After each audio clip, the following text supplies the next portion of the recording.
Hello everyone and welcome back once again. हमने last video में different types of accounts समझे थे कि कौन कौन से हैं। आज हम पहला पड़ाव rules of passing journal entries शुरू करने वाले हैं। तो टाइप्स ऑफ अकाउंट्स के आधार पर ही कि जो हमने लास्ट वीडियो में समझे थे, अगर आपने अभी तक लास्ट वीडियो नहीं देखी है कि कौन कौन से डिफरेंट टाइप्स ऑफ अकाउंट्स होते हैं, तो पहले जल्दी से वो जरूर चेक कर लीजिए, क्योंकि उन्हीं के आधार पर हम ये रूल्स बनाना सीखेंगे। Very very important first concept, personal account हमने पढ़ा था, व्यक्तिगत खाता, जिसमें फर्म्स को कवर किया जाता था, जिसमें नेचुरल ह्यूमन बीइंग्स को कवर किया जाता था, और कुछ प्रतिनिधित्व करने वाले रिप्रेजेंटेटिव अकाउंट्स जैसे आउटस्टैंडिंग सैलरीज, प्रीपेड्स, एक्सपेंसेस, इस तरह के कुछ कंसेप्ट हमने पढ़े थे।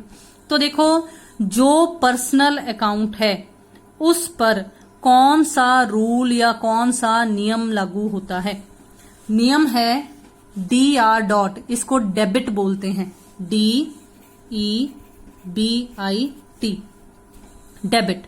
डेबिट दी रिसीवर, रिसीवर का मतलब अब आपको पता है कि रिसीवर का मतलब क्या होता है, द वन हु रिसीव्स, जो प्राप्त करता है। तो इसलिए डेबिट द रिसीवर। अगर हमें हमारी ट्रांजैक्शन के हिसाब से कोई पर्सनल अकाउंट वाला इंडिविजुअल दे रखा है, मतलब हमें करना क्या होगा, हमें हमारे क्वेश्चन में सबसे पहले ये आइडेंटिफाई करना होगा, पहचान करनी होगी कि क्या जो मुझे ट्रांजैक्शन दे रखी है उसमें कोई पर्सनल अकाउंट के अंडर कवर होने वाली चीज दे रखी है।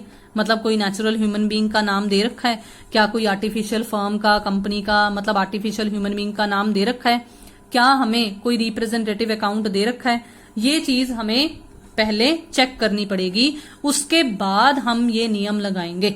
जैसे क्या रूल है पर्सनल अकाउंट का, debit the receiver, credit the giver. इसको हम क्या बोलते हैं,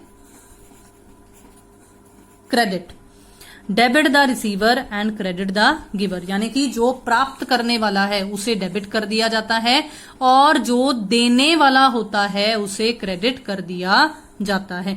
अब देखते हैं कि हमने हमारी दूसरी कैटेगरी कौन सी की थी टाइप्स ऑफ अकाउंट्स में, और उसका रूल क्या है। हमने दूसरी कैटेगरी की थी रियल अकाउंट, जो एसेट्स से रिलेटेड था, जो संपत्तियों से रिलेटेड था, चाहे वो संपत्तियां हमारी लॉन्ग टर्म की हैं, चाहे वो संपत्तियां हमारी शॉर्ट टर्म की हैं, चाहे वो संपत्तियां हमारी टेंजिबल थी, चाहे वो हमारी इनटेंजिबल थी, ठीक है, देखने छूने वाली थी या दूसरी थी, गुडविल वगैरह थी।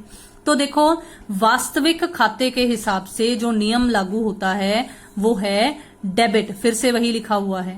अब ये डेबिट क्रेडिट क्यों लिखा हुआ है, अगर आपको याद हो तो हमने कुछ कंसेप्ट्स किए हैं, उसमें हमने पढ़ा है, हमने अकाउंटिंग इक्वेशन में भी ये बात सुनी थी कि हमारा जो लेखांकन होता है वो दोहरी गणना प्रणाली पर आधारित है, डबल एंट्री एस्पेक्ट पर आधारित है। जितनी एक चीज डेबिट हो रही है उतने से ही वो क्रेडिट भी, कोई ना कोई दूसरी क्रेडिट भी होनी चाहिए। इसीलिए जो हमारे रूल्स हैं वो दो पहलुओं पर आधारित बनाए गए हैं, एक पहलू डेबिट है और दूसरा पहलू क्रेडिट है। तो debit what comes in, credit what goes out. अब देखो, व्हाट कम्स इन का मतलब क्या आ रहा है, व्हाट गोज आउट मतलब क्या जा रहा है। तो अगर कोई एसेट बिजनेस में, अब फिर से बता दूं, मैं शुरू से बता रही हूं, शुरू से बोल रही हूं कि हमने बिजनेस के पॉइंट ऑफ व्यू से सोचना है। तो अगर हमारे बिजनेस में कुछ आएगा, क्या आएगा, एसेट, क्योंकि हम रियल अकाउंट का रूल कर रहे हैं और रियल अकाउंट में हम किसको कवर करते हैं, हम एसेट्स को कवर करते हैं, संपत्तियों को कवर करते हैं। तो अगर कोई संपत्ति आ रही है तो हम उसे डेबिट कर लेंगे, अगर कोई एसेट हमारे बिजनेस में से जा रही है तो हम उसे क्या कर देंगे, क्रेडिट कर देंगे। अब देखो तीसरा, नॉमिनल अकाउंट। नॉमिनल अकाउंट के रूल में हमें सबसे पहले तो ये मीनिंग पता होना चाहिए कि नॉमिनल अकाउंट में आता क्या है। जैसे वहां पर्सनल अकाउंट में मैंने आपको मीनिंग बताया यहाँ रियल अकाउंट में बताया कि ये एसेट्स वाले होते थे। नॉमिनल अकाउंट्स कौन से होते थे? एक्सपेंसेस, लॉसेस, इनकम्स और गेन्स वाले होते थे। तो इसलिए नॉमिनल अकाउंट जो नाम मात्र खाता होता है उसका नियम भी इन्हीं चारों चीजों पर आधारित है। अब है क्या? जितने भी हमारे खर्चे और जितनी भी हमारी हानियां होंगी हम उन्हें क्या कर लेंगे? डेबिट कर लेंगे। जितनी भी हमारी आय होगी और जितने भी हमारे लाभ होंगे हम उन्हें क्या कर लेंगे? क्रेडिट कर लेंगे। तो आई होप कि आपको ये तीनों के तीनों कंसेप्ट्स क्लियर होंगे अभी फिलहाल के लिए कि पर्सनल अकाउंट पर कौन सा रूल लगता है, रियल अकाउंट के हिसाब से कौन सा रूल लगता है और जो नॉमिनल अकाउंट्स में कवर होते हैं उन पर कौन सा रूल लगता है।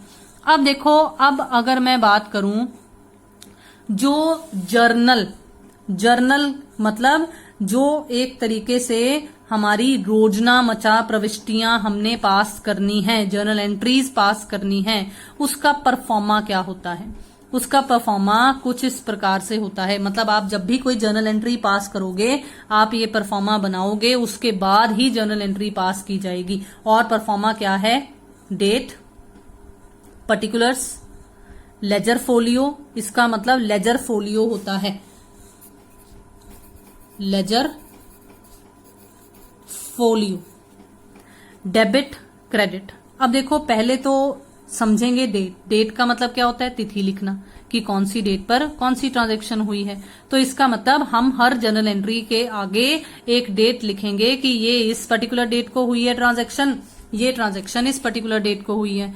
पर्टिकुलर्स का मतलब क्या होता है? विवरण देना, ब्यौरा देना। इसका मतलब जो भी हम ये डेबिट क्रेडिट का रूल लगाकर जर्नल एंट्री पास करेंगे वो किसके अंदर लिखेंगे? यहां लिखेंगे, विवरण के अंदर लिखेंगे, पर्टिकुलर्स के अंदर लिखेंगे। अब देखो लेजर फोलियो, मैं अभी ना आपको कहूंगी कि आप सिर्फ ये याद रखो कि हमने जर्नल के परफॉर्मे में ये L/F यानी कि लेजर फोलियो लिखना होता है। ये होता क्या है? ये जब हम लेजर कर लेंगे तब हमें बेटर तरीके से समझ में आएगा। लेकिन अभी हाल फिलहाल के लिए ये और कुछ नहीं, ये एक पेज नंबर होता है, पृष्ठ नंबर होता है, पन्ना नंबर होता है कि जो जर्नल एंट्री हमने यहां लिखी है वो लेजर में कहां पर, कौन से पन्ने पर है। लेजर क्या होता है वो अभी आपको नहीं पता है। मैंने इसीलिए आपको कहा है कि अभी आप सिर्फ जितना ये मैंने इसके बारे में बताया है उतना ही याद रखो। उसके बाद देखो दोहरी गणना प्रणाली है, दो पहलू हैं तो इसलिए ये दो पहलू ये रहे, डेबिट और क्रेडिट। ठीक है, तो कुछ इस तरीके से हमारी जर्नल का परफॉर्मा बनेगा। अब देखो मैंने आपको कल भी बताया था कि हम पहले पड़ाव की तरफ बढ़ने लगे हैं, तो ये हमारा पहला पड़ाव है। तो इसीलिए जर्नल को फर्स्ट एंट्री बुक या बुक ऑफ ओरिजिनल एंट्री कहा जाता है। जर्नल को प्रारंभिक प्रविष्टि की पुस्तक भी कहा जाता है। अब ध्यान से देखो, आपको सबसे पहला कॉलम डेट वाला बनवाया गया था। इसका मतलब जर्नल में हम जितनी भी एंट्रीज पास करते हैं वो सारी की सारी एंट्रीज एक क्रोनोलॉजिकल सीक्वेंस में होती है और वो क्रोनोलॉजिकल सीक्वेंस बाय डेट होती है, यानी कि काल क्रम। काल का मतलब होता है समय, तो समय के, डेट के क्रम के अनुसार एंट्रीज पास की जाती हैं। कैसे हैं? ध्यान से देखो। मान लो अगर 1 अप्रैल को कोई ट्रांजैक्शन हुई है और उसके बाद आपने जल्दी जल्दी से जर्नल एंट्रीज अभी नहीं की हैं, आपने सिर्फ अपनी एक रफ नोटबुक में कहीं नोट कर लिया, आपका बिजनेस था। 1 अप्रैल के बाद आपने 10 अप्रैल वाली ट्रांजैक्शन कर दी और बाद में आपको आपकी रफ नोटबुक से पता चला कि अभी बीच में एक 5 अप्रैल की भी ट्रांजैक्शन थी, तो 10 अप्रैल वाली ट्रांजैक्शन नहीं आएगी, पहले 5 अप्रैल वाली ट्रांजैक्शन आएगी। इसका मतलब ये है कि यहां पर डेट वाइज चलना है। पहले 1 तारीख की सारी ट्रांजैक्शंस, फिर 2 की, फिर 3 की, फिर 4 की, फिर 5 की। अगर किसी दिन नहीं है तो वो स्किप कर दिया जाएगा। लेकिन ऐसा नहीं हो सकता है कि आप पहले 1 अप्रैल की एंट्री डालकर फिर 30 अप्रैल की एंट्री डाल दो और फिर 10 अप्रैल की एंट्री डालो, वो गलत हो जाएगा। इसलिए जर्नल की एंट्रीज पास करते वक्त आपको डेट वाला सीक्वेंस जरूर याद होना चाहिए। अगर आपको क्वेश्चन में डेट दी हुई होगी तो हमने हमारे इस परफॉर्मे में आंसर में सॉल्यूशन में डेट्स के हिसाब से ही जर्नल एंट्रीज पास करनी है। तो आई होप कि आपको आज का इतना जो सेशन आपको बताया है, समझाया है, वो समझ आया होगा। आज मैं एक चीज और कवर करूंगी क्योंकि वो बताना बहुत ज्यादा जरूरी है, इसलिए मैं उसे एक उदाहरण के जरिए एक्सप्लेन करूंगी। देखो, पहले मैं ये चीज पढ़ाऊंगी आपको, जो मैंने ये एक छोटा सा टेबल या एक डायग्राम की फॉर्म में बनाया है। देखो, माल वर्ड का मतलब होता है गुड्स। माल जो है उसे 5 तरीकों से रिकॉर्ड किया जा सकता है, उसके 5 रूप होते हैं। एक तो होता है क्रय, जिसे परचेजेस बोला जाता है। दूसरा होता है विक्रय, जिसे सेल्स बोला जाता है।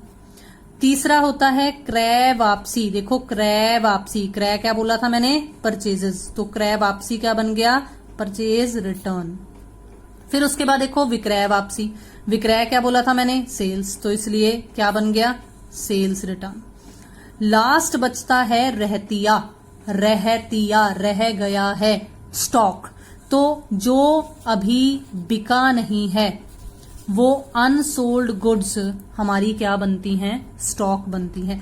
स्टॉक को लेकर हमें अभी फिलहाल कुछ नहीं आएगी, जर्नल एंट्री में कुछ नहीं आएगा। जर्नल एंट्री में जो मेन रोल प्ले करेंगे वो ये 4 रूप करेंगे गुड्स के। अब अगर आपको याद हो तो हमने अकाउंटिंग इक्वेशन की थी। अकाउंटिंग इक्वेशन में जब भी गुड्स के बारे में कोई एंट्री आती थी तो हम कौन सा खाता खोलते थे? स्टॉक खोलते थे ना।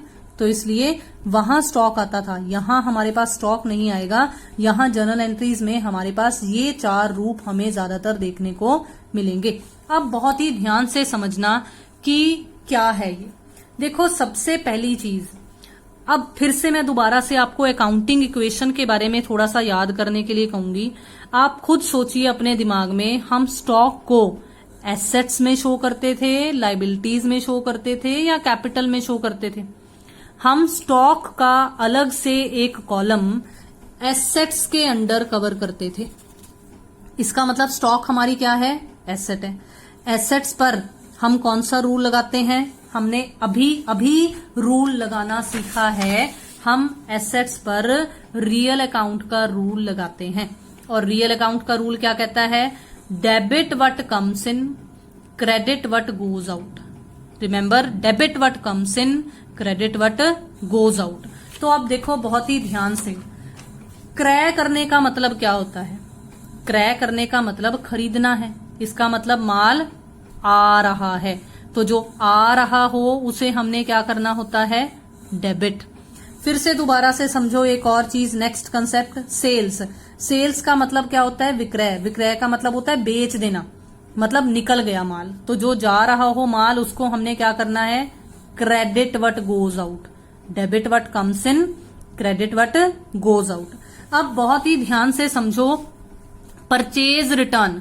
मैंने माल खरीदा था, कुछ टेक्निकल डिफेक्ट लगा लो आ गया, या कोई क्वालिटी वाला डिफेक्ट आ गया, मतलब माल सही नहीं आया, तो मैंने जिससे खरीदा था मैंने उसे वापस भेज दिया। इसका मतलब आया हुआ माल जा रहा है, आया हुआ माल जा रहा है। तो जब जा रहा है तो क्रेडिट व्हाट गोज आउट। तो इसलिए परचेज रिटर्न को हमें क्या करना है? क्रेडिट करना है। ये धीरे धीरे कर कर आपको याद हो जाएंगे कि अगर परचेजेस डेबिट होती हैं तो परचेज रिटर्न्स क्रेडिट होती हैं, क्योंकि परचेजेस का ऑपोजिट है परचेज रिटर्न। बिल्कुल इसी तरीके से सेल्स का है, सेल्स का ऑपोजिट सेल्स रिटर्न है। जब सेल्स के लिए हमने बाहर माल बेचा था तो हमने क्रेडिट व्हाट गोज आउट का रूल लगाया था कि जो जा रहा है उसे क्रेडिट कर दो।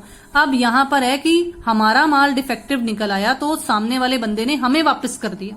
इसका मतलब माल वापस आ गया, माल आ रहा है। तो जब आ रहा है तो डेबिट व्हाट कम्स इन का रूल लगाकर उसे डेबिट कर दो। आई होप कि ये चारों कंसेप्ट्स आपको क्लियर हो गए होंगे। Very very and very important. अब हम इस एग्जाम्पल के बारे में समझेंगे जो हमें यहां दे रखी है। देखो, राम से माल खरीदा गया, परचेज्ड गुड्स फ्रॉम राम। अब राम से हमने माल खरीदा है 1000 का, तो देखो मैंने आपको क्या बताया था स्टार्टिंग में ही कि सबसे पहले हमें आइडेंटिफाई करना पड़ेगा, हमें पहचान करनी पड़ेगी कि हमें कौन कौन से खाते दे रखे हैं ताकि हम उनका रूल लगा सकें। राम जो है वो एक पर्सन है, इसका मतलब उस पर कौन सा रूल अप्लाई होगा, पर्सनल अकाउंट का रूल होगा। अब ध्यान से पढ़कर देखो, राम से हमने खरीदा है, इसका मतलब अगर हम राम के पॉइंट ऑफ व्यू से सोचें तो राम क्या बन गया, देने वाला। राम क्या बन गया, माल देने वाला। तो देने वालों को हमने क्या करना है, हमने बोला था debit the receiver credit the giver, तो इसलिए हमने इसको क्या करना है, हमने इसको क्रेडिट करना है। ठीक है, समझ आ गया। अब एक और चीज यहां पर ही बता देती हूं, देखो जिससे हम माल खरीदते हैं, जिससे हम माल खरीदते हैं, जब हमें ये साथ में लाइन ना लिखी हुई हो कि हमने वो नकदी पर खरीदा है, सिर्फ नाम ही दिया हुआ हो, तो माना जाता होता है कि वो लेन देन उधार वाला लेन देन है, वो ट्रांजैक्शन हमारी क्रेडिट वाली ट्रांजैक्शन है। और जिससे मैंने उधार पर माल खरीदा हो वो मेरा क्या बन जाता है, क्रेडिटर। क्या बन जाता है, क्रेडिटर। समझ आ गया, इसका मतलब वो मेरा लेनदार बन गया कि इसने मुझसे पैसे लेने हैं। ठीक है, उसके बाद देखो नेक्स्ट इसी ट्रांजैक्शन में था माल यानी कि गुड्स। अब अभी गुड्स के बारे में मैंने आपको सारा समझाया है, तो गुड्स पर रियल अकाउंट का रूल लगेगा। ये एक एसेट्स हैं, अब ये आ रही हैं, मैंने माल खरीदा है तो आ रही हैं, तो ये क्या हो जाएंगी, डेबिट हो जाएंगी। और अभी अभी आपको क्या बताया है कि कौन सा नाम खुलेगा, परचेजेस। जब जा रही हैं तो ये नाम खुलेगा, जब आ रही हैं तो ये नाम खुलेगा, जब आई हुई हमने वापस करनी है तो ये खाता खुलेगा, जब बेची हुई हमारे पास वापस आएंगी तो हमने ये खाता खोलना है। ठीक है, तो इसलिए अब यहां पर कौन सा रूप दिख रहा है हमें, परचेजेस वाला। तो इसलिए हमारी जो जर्नल एंट्री बनेगी वो कुछ इस प्रकार से बनेगी। और इसे लिखने का भी एक ढंग है, देखो कुछ इस तरीके से। परफॉर्मा बताया था ना मैंने, तो मान लो मैं यहीं पर ये परफॉर्मा सा बना के दिखा रही हूँ। डेट मुझे दी नहीं हुई तो मैंने ब्लैंक छोड़ दिया कॉलम, ये मेरा पर्टिकुलर्स वाला कॉलम बन गया, विवरण वाला। ये मेरी लेजर फोलियो बन गई, ये मेरा डेबिट वाला अमाउंट है और ये मेरा क्रेडिट वाला अमाउंट है। तो इस तरीके से जर्नल का परफॉर्मा बन जाएगा। और ये यहां कैसे लिखना है, डेबिट वाली इधर से लिखकर शुरू करनी है, लिख देनी है, थोड़ा सा स्पेस छोड़कर डेबिट लिख देना है। लेकिन जो क्रेडिट वाली होती हैं उनके लिए हम क्रेडिट वर्ड नहीं यूज करते हैं, उनको हम इस लाइन के थोड़ा सा यहां स्पेस छोड़कर यहां से शुरू करते हैं और टू वर्ड को एज अ प्रीफिक्स आगे लगाते हैं, मतलब आगे पहले टू वर्ड लिखा हुआ होता है। तो कुछ इस तरीके से हमारी जर्नल एंट्री होती है। ठीक है, जर्नल एंट्री जब ये कर देते होते हैं एक, तो जर्नल एंट्री के नीचे ब्रैकेट में एक ब्यौरा सा लिखा जाता होता है, जिसमें लिखना कुछ खास नहीं लिखना, जिसमें जो हमारी यहाँ ये ट्रांजैक्शन दी हुई होती है उसी को उठाकर लिख देना होता है, परचेज्ड गुड्स फ्रॉम राम। बस सिर्फ इतना सा काम करना है। अब उसी से रिलेटेड देखो मैंने एक और एग्जाम्पल लिया है, लास्ट एग्जाम्पल आज की। सोनू को माल बेचा गया, सोनू को हमने गुड्स सोल्ड किए हैं, तो यहां पर सोनू और माल आ गया। अब माल बेचा जा रहा है, माल जा रहा है, तो इसका मतलब क्रेडिट होगा। और कौन सा अकाउंट एग्जिस्टेंस में आएगा, सेल्स, क्योंकि हमने क्या किया था, जब माल जा रहा हो तो सेल्स एग्जिस्टेंस में आता है। और इस बार रिसीवर जो है, सॉरी सोनू जो है वो क्या बन गया, रिसीवर, क्योंकि जब हमने माल बेचा तो सोनू को मिला, तो डेबिट द रिसीवर सोनू पर लगेगा और हमारी जर्नल एंट्री कुछ इस प्रकार से बन जाएगी। तो आई होप कि आपको आज का ये सेशन पसंद आया होगा। Very very and very important है, मैं पहले ही बता देती हूँ आपको, तो बहुत ही ध्यान से देखिए, सब्सक्राइब कीजिए चैनल को ताकि आपको आगे की अपडेट्स मिलती रहें, ताकि आपको आगे की वीडियोस पता चलती रहें कि क्या हम जर्नल एंट्रीज में और करेंगे। शेयर कीजिए वीडियोस को एंड लाइक कीजिए। Thank you so much.